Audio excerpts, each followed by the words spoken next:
Hello and welcome back to Stock Market Weekly. I'm your host, Evan Medeiros. This is the show where we break down the notable moves across financial markets in 20 minutes or less. Make sure you do subscribe to the channel, check back in on the weekend so you never miss an episode. Let's get right into it today. This was the fourth week down in a row here for the stock market. We are officially in correction territory across the major indices. That is defined classically by 10% correction or more from those all-time highs. Most of that has continued to be fueled by this escalating trade war. President Trump out early in the week, sort of escalating tariffs across many of his trade partners, and markets still on a sort of deleveraging concern cycle that this is going to continue longer than expected and has the potential to sort of spill over into a recession or really slow growth substantially. Now, some of the good news was inflation was out this week. On Wednesday, we had CPI data, which was a little bit better than expected. It showed some cooling out there. So maybe investors, again, kind of pricing in on the bond market that we could get some more cuts here quicker if inflation is tame. We do have the final vote out as well for government to avert a government shutdown, which we are waiting on. In terms of the tech heavyweights, we now have almost every single Mag 7 in a bear market, right? And again, that's just sort of classically defined as a 20% or more correction from all-time highs. I think Apple and Microsoft are like 20 bips away, but basically everything is corrected more than 20% in those stocks. So there is, some of those stocks are on sale.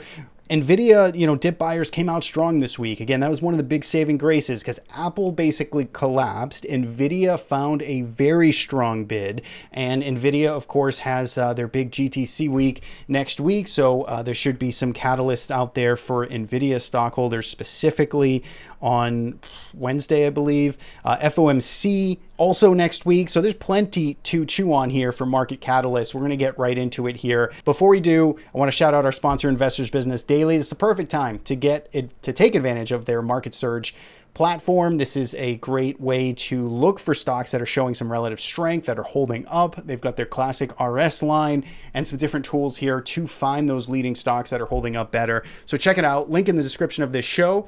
And now let's get into it.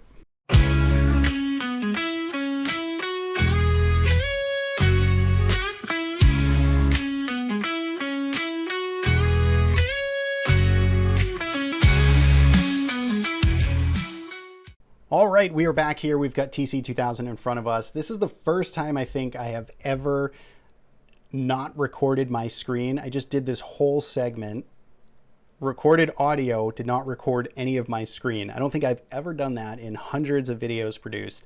So this is a take two, which this prior version just went for 18 minutes. So pardon the quicker recording here, but I'm more pressed for time now, so we're going to spin through this really quick, all right? Let's get right into it. Markets were down 2 to 3% across the board. Dow Jones was the big laggard this week. This has been the relative strength area. They sort of swapped places with the Russell 2000. You can see down only 1.5%. Notably, volatility came out this week, so down into the weekend, going in at 22. So that's a big improvement off of the highs this week, around 28. If we take a look at sectors here, you can see energy and utilities. Those were the two standouts. That was the only place you were getting returns this week. Everything else was negative. Importantly or notably, the staples really getting hit hard this week. This has been, again, the standout kind of relative strength spot to be. They were down in the bottom here at minus 4%. Now, if we take a look quickly at our sector trends here, you can see everything is in the red. This is our smart trend filter for TC 2000 and TradingView. You can see only energy, only utilities. Those are the only things right now that are in that yellow kind of murky on the daily time frame that are still kind of showing a little bit of choppy behavior. Everything else is in a daily downtrend. If we take a look here at 52-week highs and lows, you can see that we are getting more expansion to the downside here this week. We finally got that flare up late this week on the number of stocks hitting 52-week lows. Again, still just not a lot of there hasn't been a whole lot of energy here underneath the hood for 52-week highs and lows, but we're starting to see more of that selling pressure intensify here in the 52-week lows list. Now, a couple of things to note. If we look at our stocks hitting 1 month lows, right, a shorter term metric of market breadth, we are now finally approaching some more washout levels. S&P 500 getting up there, Nasdaq 100 getting up there, and Russell 2000 getting to around that 40-45% mark. Usually around 55%. When you get more than 55% of stocks hitting 1 month lows, you're starting to get to more of a washout short-term level. So that is to say, even though we've seen 4 weeks of selling here in the indices, underneath the hood, you didn't really get that washout period yet. You're still getting stocks that are holding up from a rotation standpoint. Let's take another quick look here at percentage of stocks above a 50-period simple moving average. Once again, I got the S&P 500, Russell, and Nasdaq. You can see that on this intermediate term basis, the percentage of stocks above a 50 SMA, we're still not at the capitulation event where everything is indiscriminately sold off. We can see that for the Russell 2000, we only have 20% of stocks above a 50 SMA. That is pretty low, right? That tends to be where you start to get those rebounds and buyers to come back in. Usually around 15% or so, you got a good bottom to work with. So we're getting close in the Russell 2000. You can see the S&P though and Nasdaq. We're still not quite there.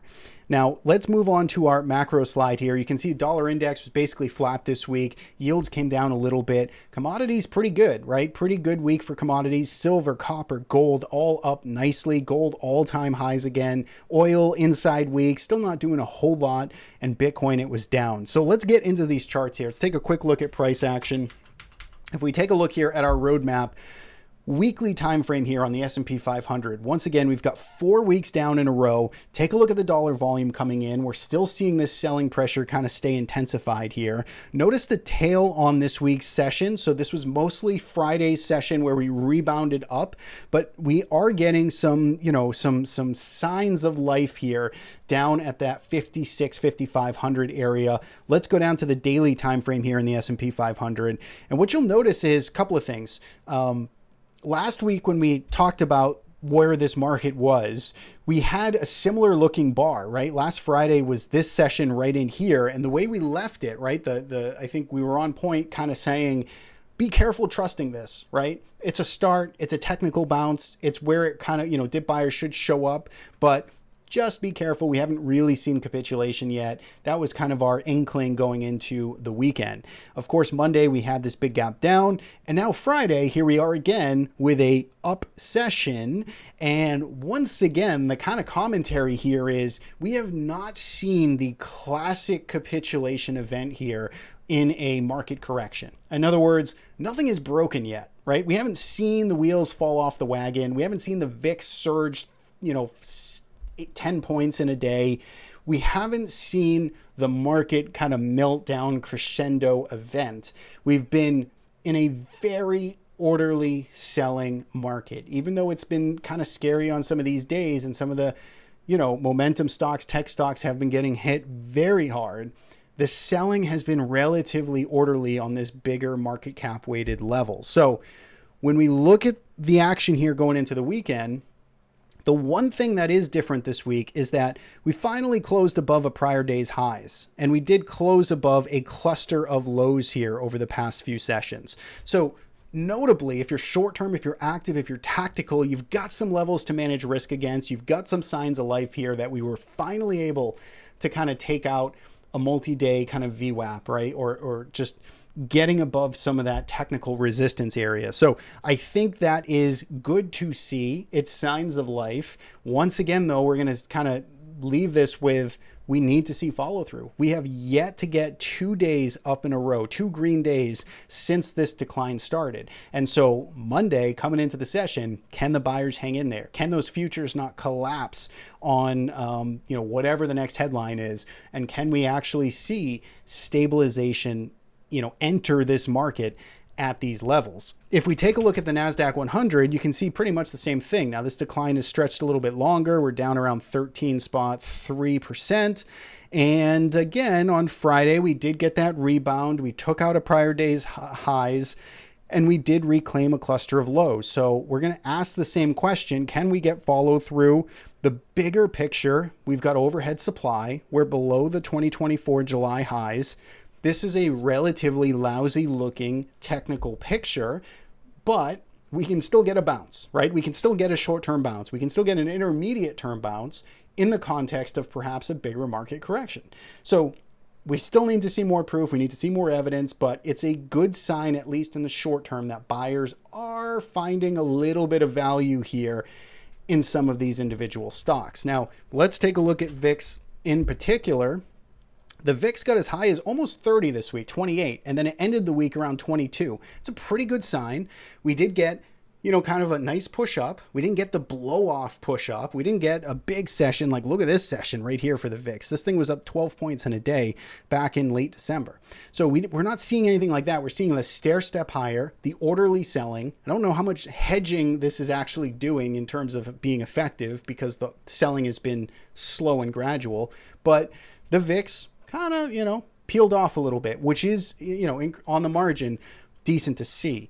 If we take a look here at gold, we're still seeing safety and rush to safety, big volume coming in, gold breaking to new highs. Congrats to the dip buyers there that have stuck with it.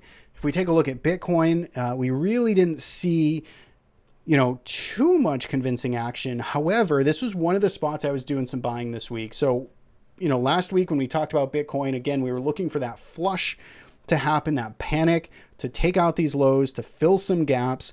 And we got that. We got that early. The notable, or the thing I like about the Bitcoin action this week, is that take a look at this weekly session here in the IBIT ETF. You can see the tail lower and the fact that we did close, we hammered above the prior 2 weeks lows.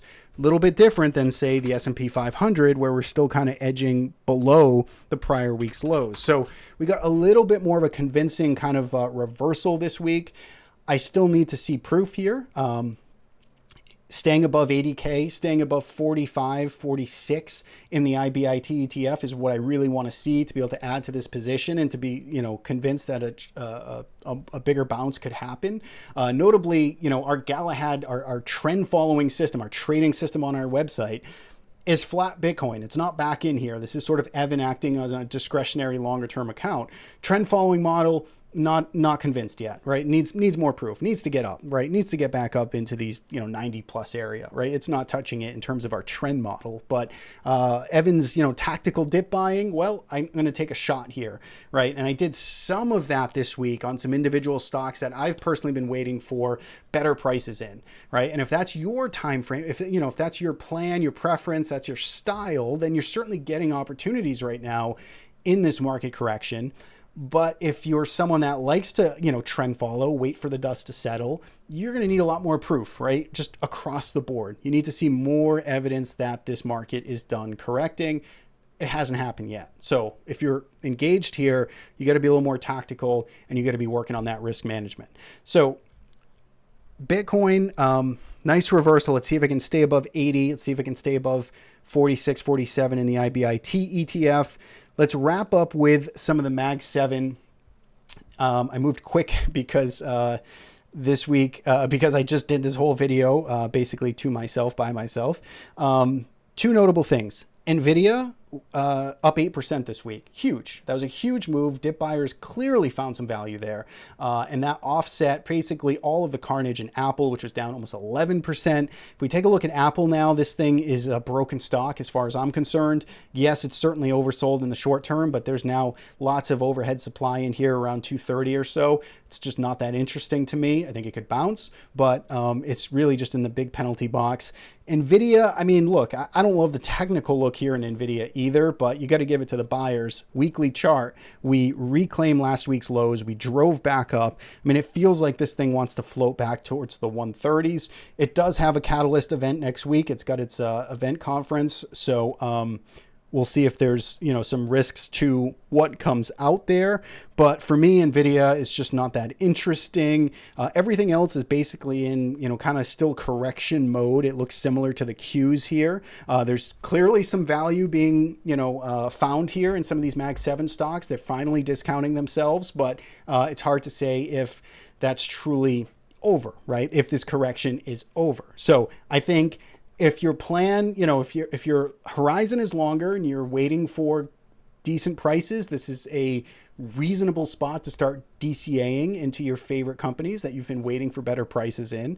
But if you're looking for market strength, if you want the coast to be clear, if you want more confidence, we don't have it yet, right? This market could easily still be in the middle phase of a correction. We might be able to get a nice little bounce, but then does it sell off? Do we make new lows? Right? What does the month of April give us? So we still have more uncertainty out there, and there's lots of cross currents, right? There's lots of cross currents right now, and there's lots of headline risk. And so while that still is the case, I think it's a active traders risk management type of market. There's opportunity, but there's also plenty of risks. So hopefully you were able to navigate this week okay and not get totally flipped upside down. And I think, going into the weekend here, you can certainly start doing your homework on some of those cheaper stocks and start game planning the different scenarios. If we are going to see a little bit of a bounce here, what is your course of action? What is in your best interest as a trader or an investor? And if we do see a continued sell-off right out of the gate on Monday with another gap down and some panic and a flush, then what are you going to do, right? Pre-plan your actions. Try and not act in a reactionary way. That's just some general tips and advice I would say and impart to you this weekend. So that is it for me. Thanks as always. Round 2 for this video. Hopefully this one's actually going to get saved and recorded, but I hope you're doing well out there. Thanks as always, and we'll see you back here next weekend. Take care.